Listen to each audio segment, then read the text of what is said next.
Bonjour à tous, aujourd'hui on se retrouve pour une nouvelle vidéo. Aujourd'hui on va continuer une série qu'on avait débutée l'année dernière, donc c'était à la rencontre à la rencontre des anciens joueurs du club qui évoluent maintenant à un échelon supérieur. Donc aujourd'hui je reçois notre invité du jour qui était déjà là l'année dernière, donc c'est Théo Pionnet, donc je l'accueille. Théo, ça va? Ça va et toi? Ça va. Déjà merci d'avoir accepté ma deuxième invitation. Déjà l'année dernière tu faisais partie de la série. Donc voilà, on va repartir sur une petite interview avec plusieurs questions comme tu as pu le voir. Donc on va commencer par ta saison 2024-2025, pardon. Donc pour rappel, pour ceux qui ne te connaissent pas, tu joues à Quevilly-Rouen en national. C'est ça. Donc pour la première question, comment s'est passée ta saison cette année sur un plan personnel et collectif?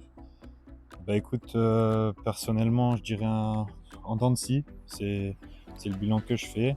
Après, collectivement, c'était peut-être pas forcément l'objectif qu'on s'était fixé en début de saison. On voulait forcément remonter après la descente de l'année dernière. Mais au final, content du bilan parce qu'on réussit à se maintenir. On avait une équipe nouvelle, un effectif complètement remanié. Et sur le plan personnel, début de saison, je réussis à rentrer petit à petit dans l'équipe. Les résultats commencent à être un peu mieux. Et là, grosse blessure qui m'éloigne des terrains pendant plus de 3 mois.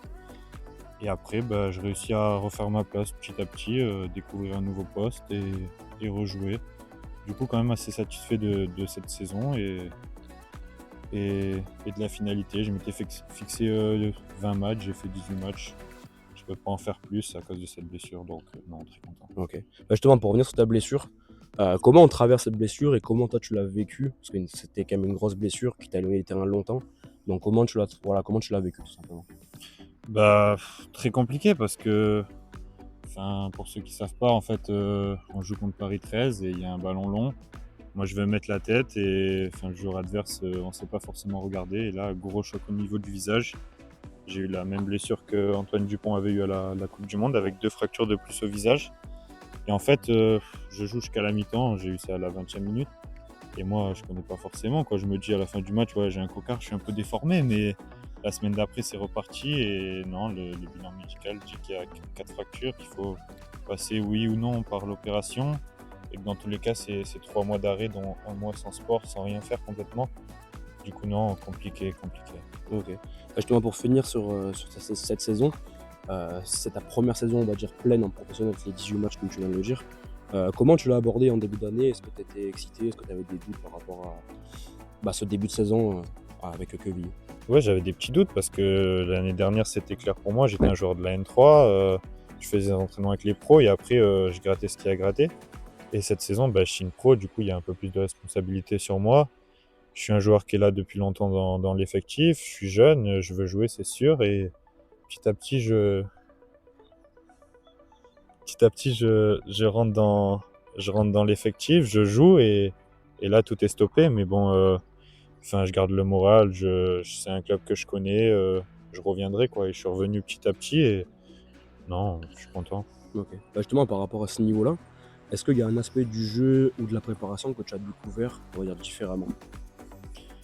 Peut-être connaître la longue blessure, quoi. Je connaissais pas forcément vraiment une longue blessure dans un groupe professionnel. Après, la chose compliquée, ça a été vraiment d'être arrêté pendant 1 mois sans sport, quoi. Je pouvais vraiment rien faire, même du vélo d'appartement, j'avais pas le droit de le faire. Ça veut dire que l'été, là, quand on arrête 1 mois, mais on est toujours actif. Là, j'ai vraiment arrêté pendant 3 mois, revenir, m'entraîner seul, j'avais pas le droit au duel. Ça veut dire, j'ai beaucoup travaillé mentalement, quoi. Je suis loin de la famille, je suis pas descendu, enfin, je suis descendu 10 jours dans les Alpes, ça m'a fait du bien. Après, j'ai ma copine qui est montée un peu avec moi. Mais ouais, mentalement, j'ai progressé et ça m'a aidé à revenir plus fort et revenir en forme. Ok. Justement, par rapport à ce que tu disais, vous avez quand même traversé des phases compliquées dans la saison avec beaucoup de résultats négatifs. Comment on reste concentré quand justement ces résultats ils ne suivent pas? On va dire dans le groupe et toi personnellement.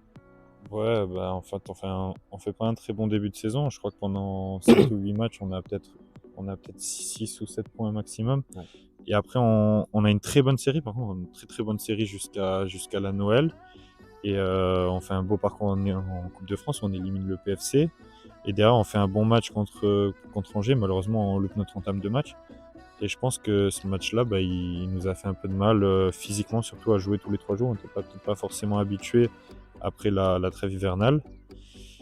Et après, derrière, on a eu un petit coup de mou, mais qu'on a réussi à rattraper sur la fin de saison. Et je pense que c'est aussi un effectif jeune, mais bon, les joueurs d'expérience nous ont aidés et on a réussi à tous ensemble à accomplir l'objectif qui était le maintien sur la fin de saison. Alors qu'à la Noël, on était peut-être à 3-4 points de la troisième place, quoi. Le Ouais. championnat est hyper serré. Bien sûr. Là, on va passer sur donc une nouvelle partie. On va parler un peu de ton quotidien avec la vie de groupe. Justement, par rapport à ce groupe-là, comment ça se passe la vie dans un vestiaire? Est-ce que tu aurais une anecdote à nous partager? Bien sûr, sans trahir la sécurité du vestiaire. Une anecdote, je sais pas, mais après, la vie de groupe, ça vit bien, quoi. On se met des petites règles à respecter pour que ce soit quand même pas n'importe quoi. On sait que s'il y a un joueur ou deux qui arrive en retard la première fois, c'est un peu accordé par tout le groupe. Après, on va lui mettre une petite amende de 1 à 5 euros en fonction des minutes. Et après, si là, il continue, bah, on a une roue et on tourne la roue. Ah, ok. Et il y a plusieurs petits exemples. Par exemple, soit tu dois laver les crampons de tout le vestiaire, soit tu es acquitté, tu as un peu de chance. Tu peux avoir beaucoup de chance ou tu peux gagner 5 euros. Et après, sinon, tu payes le petit déj dans la semaine ou tu vas dans le bureau du staff et tu dois crier poulet, quoi. C'est des trucs tout bêtes, mais c'est des trucs rigolos, quoi. Et ça donne pas forcément envie d'arriver en retard. Ah, c'est sûr. Justement, par rapport aussi à ce rythme avec les entraînements, les matchs, la vie perso, comment toi tu la gères et qu'est-ce que tu fais aussi dans ton temps libre pour déconnecter du foot? Bah, je le gère plutôt bien. Cette année, on s'entraînait une fois, quelques fois, 2 fois, mais bon, c'est rare. Le matin, moi, je suis content de me lever, je suis content d'aller à l'entraînement, je fais ce que j'aime faire. Et l'après-midi, bah, je sais pas, des fois, je vais me balader, des fois, je me repose, c'est important. Et après, ouais, des fois, un peu de sport, hein, c'est sûr. Il faut faire un peu de travail musculaire, travail d'étirement, tout ce qui est un peu invisible à ce qu'on voit pas forcément. L'alimentation, pas faire non plus n'importe quoi. Et comment je déconnecte du foot? Et ben là, par exemple, pendant un mois, je déconnecte, hein. Je suis là, je vois mes amis, je vois ma famille. Il y a la montagne, je suis un peu partout, un peu aventurier, j'aime bien la montagne. Je vais à la pêche avec mon collègue, je sais pas, on déconnecte, on pense à autre chose et on profite, quoi. Ok, très bien. Justement, par rapport aussi pour revenir au match, est-ce que toi tu as un rituel ou une habitude que tu fais avant chaque match? Pour ça, faut regarder les matchs. J'ai un petit rituel à mon entrée sur le terrain, quoi. Mais bon, les vrais amis, les personnes qui me regardent seront à force avec les années. Je le fais depuis maintenant, je pense, 10 ans. Ouais. Et sinon, non, même dans le vestiaire, après, j'ai ma petite routine d'échauffement personnel, quoi. Je me change, je mets un peu de musique, je joue à toujours le même jeu des fois avant les matchs. Et puis voilà, et puis petit à petit, on verra s'il y en a des nouveaux, mais pour l'instant, non. Ok. Juste avant de finir, pour revenir un peu aux sources, si tu pouvais revenir en arrière et voir le petit Théo enfant, qu'est-ce que tu lui dirais avec le recul? Bah, je lui dirais que j'étais un jeune gars pensé qui jouait au foot pour jouer au foot avec ses amis. Je connaissais pas forcément le monde professionnel. Ouais. Je me suis retrouvé à faire des détections quand j'étais jeune, je sais même pas comment, mais je m'y suis retrouvé. Petit à petit, j'ai gravi les échelons. Je joue au foot, c'est ma passion, c'est que du plaisir. Et bah, je lui dirais de continuer comme ça, prendre saison après saison, profiter, et se régaler. Et qu'on n'a rien à perdre tant qu'on se donne à fond, quoi. Ok. Voilà. Justement, pour conclure, si tu devais décrire ton année en 3 mots, est-ce que tu aurais 3 mots à nous donner? Bah, 3 mots, je dirais progresser. Ouais. Euh, je dirais la tête, que ça soit au point de vue mental ou bon choc que j'ai pris dans ma tête. Et je dirais plaisir, parce que bah, le foot, le sport, c'est avant tout un plaisir.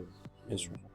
Mais donc, dernière question, si toi, avec ton début, ta jeune carrière, si tu avais justement un conseil à donner aux jeunes qui nous regardent ou aux jeunes du club, qu'est-ce que ça serait?